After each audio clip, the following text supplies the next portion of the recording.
ಆಕಾಶವಾಣಿ ಪ್ರದೇಶ ಸಮಾಚಾರ ಓದುತ್ತಿರುವವರು ಹರ್ಷವರ್ಧನ್ ಶೀಲ್ವಂತ್. ಮುಖ್ಯಾಂಶಗಳು. ಯಾದಗಿರಿ ಜಿಲ್ಲೆಯ 12,000 ಹೆಕ್ಟೇರ್ ಕೃಷಿ ಭೂಮಿಯಲ್ಲಿ ತೋಟಗಾರಿಕೆ, ಆರ್ಥಿಕ ಸ್ವಾವಲಂಬನೆಯತ್ತ ಒಣ ಬೇಸಾಯದ ರೈತರು. ನಾರಿ ಶಕ್ತಿ ವಂದನೆ ಅಧಿನಿಯಮ ಇದೇ 16ರಿಂದ 18ರವರೆಗೆ ಸಂಸತ್ತಿನ ವಿಶೇಷ ಅಧಿವೇಶನ. ಬಿಜೆಪಿ ಸಂಸದರಿಗೆ ವಿಪ್ ಜಾರಿ.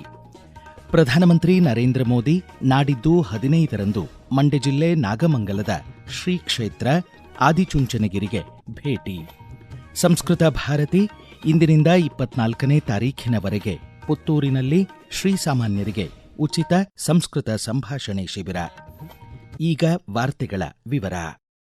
ಕೇಂದ್ರ ಪುರಸ್ಕೃತ ರಾಷ್ಟ್ರೀಯ ತೋಟಗಾರಿಕೆ ಮಿಷನ್ ಹಾಗೂ ಪ್ರಧಾನಮಂತ್ರಿ ಕೃಷಿ ಸಿಂಚಾಯಿ ಯೋಜನೆ ಅಡಿ ಯಾದಗಿರಿ ಜಿಲ್ಲೆಯಲ್ಲಿ ಅಂದಾಜು 12,000 ಹೆಕ್ಟೇರ್ ಕೃಷಿ ಭೂಮಿಯಲ್ಲಿ ಈಗ ತೋಟಗಾರಿಕೆ ಬೆಳೆಗಳನ್ನು ರೈತರು ಪರ್ಯಾಯವಾಗಿ ಬೆಳೆಯಲಾರಂಭಿಸಿದ್ದಾರೆ. ಮಳೆ ಆಶ್ರಿತ ತೊಗರಿ ಹಾಗೂ ಭತ್ತದ ಬೆಳೆಗಳಿಗೆ ಹೆಸರಾಗಿದ್ದ ಕಲ್ಯಾಣ ಕರ್ನಾಟಕದ ಯಾದಗಿರಿ ಜಿಲ್ಲೆಯ ಕೃಷಿ ಒಣ ಬೇಸಾಯಕ್ಕೆ ಮೀಸಲಿತ್ತು. ಹುಣಸಗಿ ತಾಲೂಕು ನಾರಾಯಣಪುರ ಜಲಾಶಯದಿಂದ ಕಾಲುವೆಗಳ ಮೂಲಕ ನೀರು ಒದಗಿದ ಪರಿಣಾಮ ಯಾದಗಿರಿ ಜಿಲ್ಲೆಯ ಬಹುಪಾಲು ರೈತರು ಈಗ ಕಲ್ಲಂಗಡಿ, ಮಾವು, ಪಪ್ಪಾಯಿ ಹಾಗೂ ನಿಂಬೆ ಸೇರಿದಂತೆ ಬ್ಯಾಡಗಿ ಮೆಣಸಿನಕಾಯಿಯ ವಿವಿಧ ತಳಿಗಳನ್ನು ತೊಗರಿ ಹಾಗೂ ಭತ್ತದ ಬೆಳೆಗಳಿಗೆ ಪರ್ಯಾಯವಾಗಿ ಬೆಳೆಯುತ್ತಿದ್ದಾರೆ. ಈ ಕುರಿತು ಒಂದು ವರದಿ.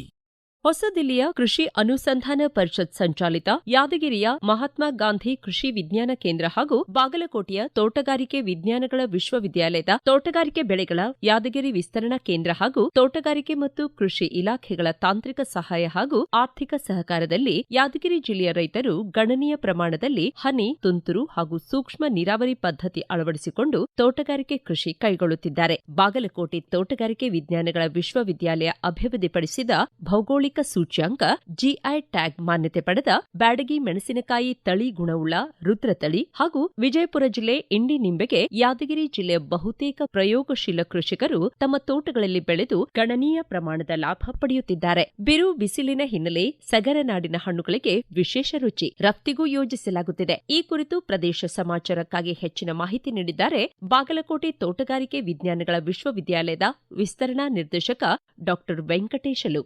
ಯಾದಗಿರಿ ಜಿಲ್ಲೆಯಲ್ಲಿ ತೋಟಗಾರಿಕಾ ಕ್ಷೇತ್ರ ಹೆಚ್ಚಾಗುತ್ತಿರುವುದು ಬಹಳಷ್ಟು ಸಂತೋಷದ ವಿಷಯ. 12,000 ಹೆಕ್ಟೇರ್ ಪ್ರದೇಶದಲ್ಲಿ ತೋಟಗಾರಿಕೆ ಬೆಳೆಗಳನ್ನ ಬೆಳೆಯಲಾಗ್ತಿದೆ.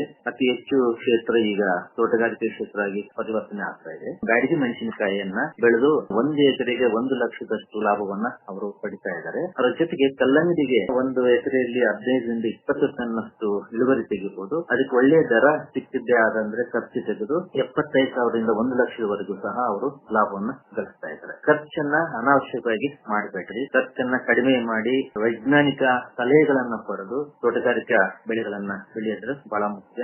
ಬ್ಯಾಡಗಿ ಮೆಣಸಿನಕಾಯಲ್ಲಿ ನಮ್ದು ಡೀಲಕ್ಸ್ ತಳಿ ಇದೆ, ಒಂದು ರುದ್ರ ಅಂತೇಳಿ ಎಕ್ಸ್ಪೋರ್ಟ್ ಮಾಡೋಷ್ಟು ಒಳ್ಳೆ ಗುಣಮಟ್ಟ ಇರೋದ್ರಿಂದ ಅದನ್ನ ಸಹ ಬೆಳಿಬಹುದು. ಇಂಡಿ ಲಿಂಬಿಯನ್ನ ತೋಟಗಾರಿಕೆ ವಿಜ್ಞಾನ ವಿಶ್ವವಿದ್ಯಾಲಯ ಮುಂದೆ ನಿಂತ್ಕೊಂಡು ಅದಕ್ಕೆ ಜಿಐ ಟ್ಯಾಗ್ ಅನ್ನ ಕೊಡುತ್ತಿದೆ. ಹೆಚ್ಚಿನ ರಸ ಇರುತ್ತೆ, ಎಕ್ಸ್ಪೋರ್ಟ್ ಪೊಟೆನ್ಷಿಯಲ್ ಇರೋದ್ರಿಂದ ಹೆಚ್ಚಿನ ಬೇಡಿಕೆ ಇದೆ. ಸಂಸತ್ತಿನ ಬಜೆಟ್ ಅಧಿವೇಶನವನ್ನು ಕೇಂದ್ರ ಸರ್ಕಾರ ವಿಸ್ತರಿಸಿದ್ದು ಇದೇ 16ರಿಂದ 18ರವರೆಗೆ 3 ದಿನಗಳ ವಿಶೇಷ ಅಧಿವೇಶನ ನಡೆಯಲಿದೆ. 2029ರ ಲೋಕಸಭೆ ಮತ್ತು ವಿಧಾನಸಭೆ ಚುನಾವಣೆಗಳನ್ನು ಮಹಿಳಾ ಮೀಸಲಾತಿಯೊಂದಿಗೆ ನಡೆಸಲು ನಾರಿ ಶಕ್ತಿ ವಂದನೆ ಅಧಿನಿಯಮ ಜಾರಿಗೊಳಿಸಲು ಕೇಂದ್ರ ಉದ್ದೇಶಿಸಿದೆ.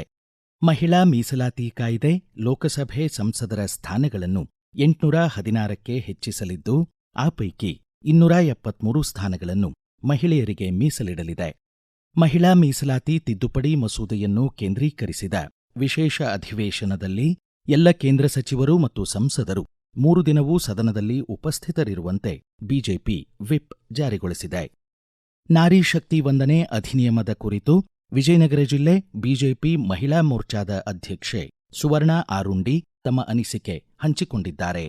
ಮಹಿಳಾ ಸಬಲೀಕರಣಕ್ಕೆ ಬೆಂಬಲವಾಗಿ ಶಾಸನ ಸಭೆಗಳಲ್ಲಿ ಮಹಿಳೆಯರಿಗೆ ಮೀಸಲಾತಿ ಕೊಡಬೇಕು ಎಂಬುದು ಈ ಬೇಡಿಕೆ ಈಡೇರುತ್ತೋ ಇಲ್ಲವೋ ಎಂಬ ಅನುಮಾನವೂ ಇತ್ತು. ಪಾರ್ಲಿಮೆಂಟಿನಲ್ಲಿಯೂ ಈ ಬಗ್ಗೆ ಚರ್ಚೆಗಳು ನಡೆಯುತ್ತಲೇ ಇದ್ದವು. ನಮ್ಮ ಹೆಮ್ಮೆಯ ಪ್ರಧಾನಮಂತ್ರಿಗಳಾದ ಮೋದಿಜಿಯವರು ಮಹಿಳಾ ಸಬಲೀಕರಣಕ್ಕೆ ಪೂರಕವಾದ ವಾತಾವರಣವನ್ನು ನಿರ್ಮಿಸಲು ನಿರಂತರ ಪ್ರಯತ್ನ ಮಾಡಿದರು. ಒಂದು ಹೆಜ್ಜೆ ಮುಂದೆ ಹೋಗಿ ನಾರಿ ಶಕ್ತಿಗೆ ರಾಷ್ಟ್ರ ನಿರ್ಮಾಣದಲ್ಲೂ ಆದ್ಯತೆ ಇರಬೇಕು ಎಂದು 33% ಮಹಿಳಾ ಮೀಸಲಾತಿಯನ್ನು ಜಾರಿಗೆ ತರಲು ಮುಂದಾಗಿದ್ದಾರೆ. ನಾರಿ ಶಕ್ತಿ ವಂದನ್ ಮಸೂದೆ ಎಂಬ ಹೆಸರನ್ನು ಕೊಟ್ಟು ನಾರಿಯರ ಗೌರವ ಇಮ್ಮಡಿಸುವಂತೆ ಮಾಡಿದ್ದಾರೆ.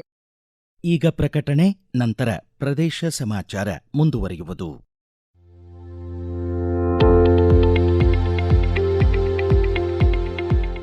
ನಮ್ಮ ಎಲ್ಲ ರಾಷ್ಟ್ರೀಯ ವಾರ್ತೆಗಳು ಹಾಗೂ ಪ್ರದೇಶ ಸಮಾಚಾರ ಈಗ ಆಕಾಶವಾಣಿ ನ್ಯೂಸ್ ಕನ್ನಡ ಯೂಟ್ಯೂಬ್ ಚಾನೆಲ್ನಲ್ಲಿ ಲಭ್ಯ. ನಮ್ಮ ಎಕ್ಸ್ ಖಾತೆ ಮತ್ತು ಇನ್ಸ್ಟಾಗ್ರಾಂ ಖಾತೆ ಆಕಾಶವಾಣಿ ನ್ಯೂಸ್ ಕನ್ನಡ. ಹೆಚ್ಚಿನ ಮಾಹಿತಿಗಾಗಿ ನಮ್ಮ ಫೇಸ್ಬುಕ್ ಖಾತೆ ಆಕಾಶವಾಣಿ ವಾರ್ತೆ ಕನ್ನಡವನ್ನು ಅನುಸರಿಸಿ. ಮಾಹಿತಿಗಳ ಹೂರಣ, ವಾರದ ಕಾರ್ಯಕ್ರಮ, ಪ್ರಚಲಿತ ವಿದ್ಯಮಾನ ಪ್ರತಿ ಬುಧವಾರ ರಾತ್ರಿ 9:15 ಪ್ರದೇಶ ಸಮಾಚಾರ ಕೇಳುತ್ತಿದ್ದೀರಿ.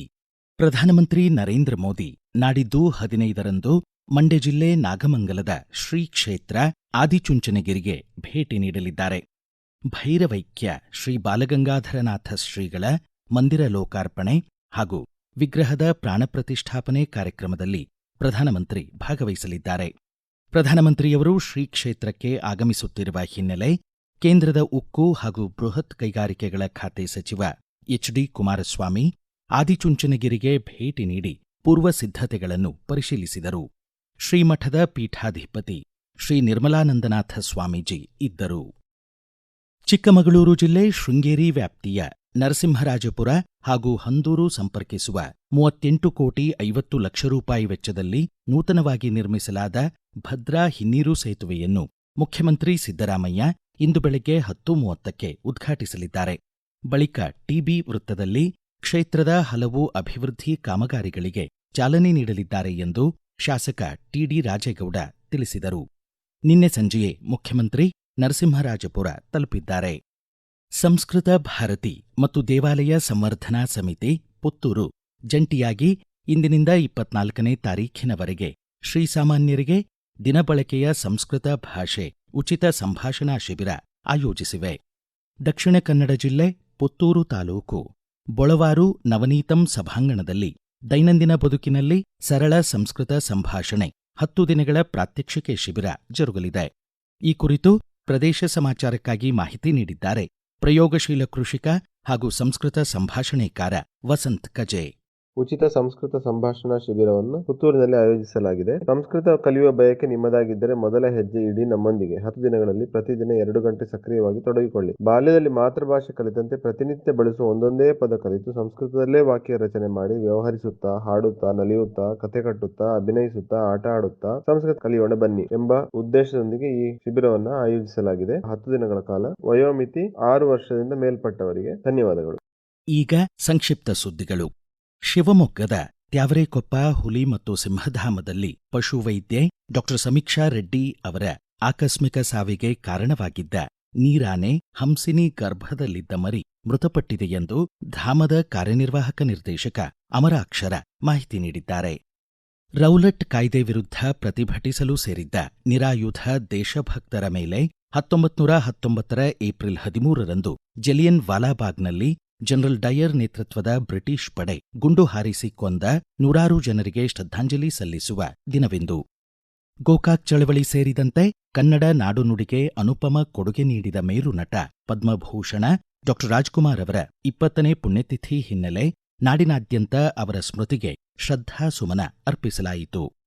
ಕೊಡಗು ಜಿಲ್ಲೆ ಪೊನ್ನಂಪೇಟೆ ತಾಲೂಕು ಬಾಳೆಲೆ ಗ್ರಾಮದ ಕೆರೆಯಲ್ಲಿ ಈಜಲು ತೆರಳಿದ್ದ 11 ವರ್ಷದ ಕೃಷ್ಣ ಹಾಗೂ 21 ವರ್ಷದ ಗೌತಮ್ ಎಂಬ ವಿದ್ಯಾರ್ಥಿಗಳು ಮುಳುಗಿ ಸಾವನ್ನಪ್ಪಿದ ಘಟನೆ ವರದಿಯಾಗಿದೆ. ಕೇಂದ್ರ ಹಣಕಾಸು ಸಚಿವಾಲಯ ಡೀಸೆಲ್ ರಫ್ತು ಸುಂಕವನ್ನು ಲೀಟರ್ಗೆ 21 ರೂಪಾಯಿ 50 ಪೈಸೆ ಹೆಚ್ಚಿಸಿದೆ. ಪೆಟ್ರೋಲ್ ರಫ್ತು ಸುಂಕವನ್ನು ಶೂನ್ಯಕ್ಕಿಳಿಸಲಾಗಿದೆ. ಕಲಬುರಗಿ ಜಿಲ್ಲಾ ವಿಜ್ಞಾನ ಕೇಂದ್ರದಲ್ಲಿ ಇಂದಿನಿಂದ ಮೇ 2ರವರೆಗೆ ಬೇಸಿಗೆ ವಿಜ್ಞಾನ ಶಿಬಿರ ಆಯೋಜಿತವಾಗಿದೆ. ಕೊನೆಯಲ್ಲಿ ಮತ್ತೊಮ್ಮೆ ಮುಖ್ಯಾಂಶಗಳು. ಯಾದಗಿರಿ ಜಿಲ್ಲೆಯ 12,000 ಹೆಕ್ಟೇರ್ ಕೃಷಿ ಭೂಮಿಯಲ್ಲಿ ತೋಟಗಾರಿಕೆ, ಆರ್ಥಿಕ ಸ್ವಾವಲಂಬನೆಯತ್ತ ಒಣ ಬೇಸಾಯದ ರೈತರು. ನಾರಿ ಶಕ್ತಿ ವಂದನೆ ಅಧಿನಿಯಮ ಇದೇ 16ರಿಂದ 18ರವರೆಗೆ ಸಂಸತ್ತಿನ ವಿಶೇಷ ಅಧಿವೇಶನ, ಬಿಜೆಪಿ ಸಂಸದರಿಗೆ ವಿಪ್ ಜಾರಿ. ಪ್ರಧಾನಮಂತ್ರಿ ನರೇಂದ್ರ ಮೋದಿ ನಾಡಿದ್ದು 15ರಂದು ಮಂಡ್ಯ ಜಿಲ್ಲೆ ನಾಗಮಂಗಲದ ಶ್ರೀ ಕ್ಷೇತ್ರ ಆದಿಚುಂಚನಗಿರಿಗೆ ಭೇಟಿ. ಸಂಸ್ಕೃತ ಭಾರತಿ ಇಂದಿನಿಂದ 24ನೇ ತಾರೀಖಿನವರೆಗೆ ಪುತ್ತೂರಿನಲ್ಲಿ ಶ್ರೀಸಾಮಾನ್ಯರಿಗೆ ಉಚಿತ ಸಂಸ್ಕೃತ ಸಂಭಾಷಣೆ ಶಿಬಿರ. ಇಲ್ಲಿಗೆ ಪ್ರದೇಶ ಸಮಾಚಾರ ಮುಕ್ತಾಯವಾಯಿತು. ನಮ್ಮ ಮುಂದಿನ ರಾಷ್ಟ್ರೀಯ ವಾರ್ತಾ ಪ್ರಸಾರ ಈ ಬೆಳಗ್ಗೆ 7:35